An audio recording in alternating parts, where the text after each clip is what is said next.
This is the first shoot I've really turned my phone off the entire time. I think it's safe to say that Timothee Chalamet's phone was on Thursday, or someone else said, turn your phone on, because Bob Dylan just tweeted about a complete unknown, and Bob's tweet saves me doing any kind of setup for it, so here we go.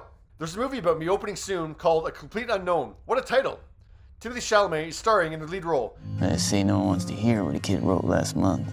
Well, I like your songs. Where the winds hit heavy on the borderline. Yeah, so the film will open on Christmas Day, but on Wednesday, two of the songs were released from the soundtrack, which feature Timothee singing Girl from North Country and Like a Rolling Stone. How does it feel? Which does feature the lyric, A complete unknown. that music released Wednesday morning probably prompted or inspired Bob's tweet Wednesday afternoon, which continued, Timmy's a brilliant actor, so I'm sure he's going to be completely believable as me, or younger me, or some other me.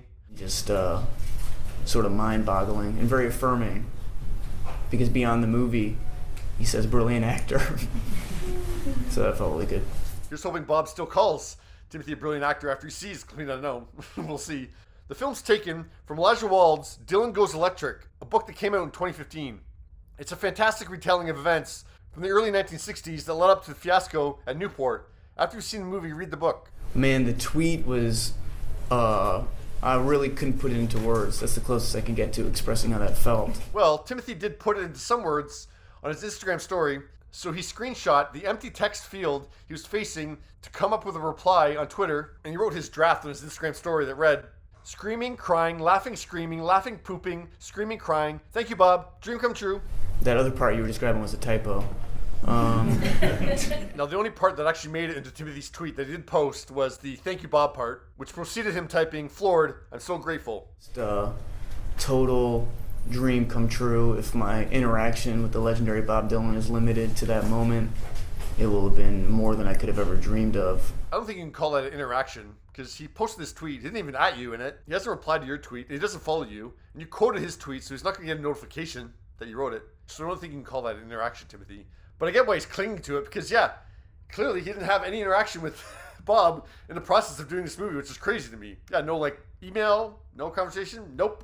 I got this text from Jeff Rosen, who's Bob's manager, halfway through the shoot. I didn't even know he came to set. Thank God. Yeah, because that whole day I would have been, yeah, exactly. Essentially, he said, like, good on you for capturing the spirit of. Jeff was so effusive and positive. I mean, Edward Norton and I were jumping up and down. We went, man, Bob's manager loves it. And then we went, oh no, the real Bob's such a contrarian that Jeff's gonna go to him and say, this movie looks good. And then Bob's gonna say, well, it must be a piece of shit. Now, Timothy didn't chat with Bob, but director and co-writer James Mangold did.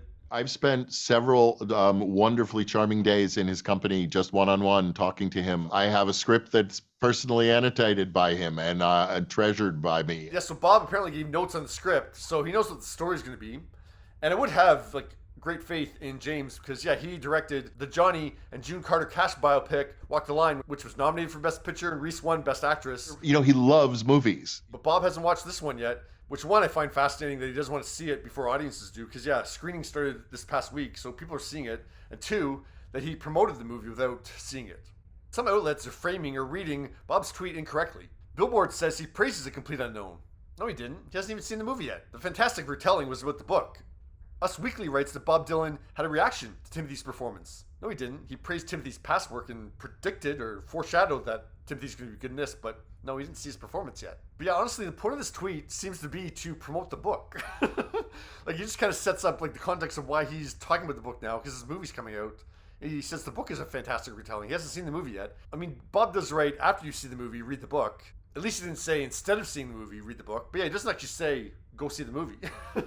It's a really interesting tweet. And I mean, Bob's a brilliant writer, so it's really interesting what's going on here. I don't really know, because yeah, it's he is promoting the movie, but he doesn't actually say anything about the movie because he hasn't seen it yet. I don't know why he hasn't seen it yet. Why is he writing this tweet? Because yeah, he wants to promote the book, which kind of seems like a backhanded diss to the movie kind of thing. No, I don't know what's happening here. It seems a little bit strange. But yeah, he's praising Timothy. That's a good thing. But what are your thoughts? They should just let me be. Let you be what? Whatever it is they don't want me to be.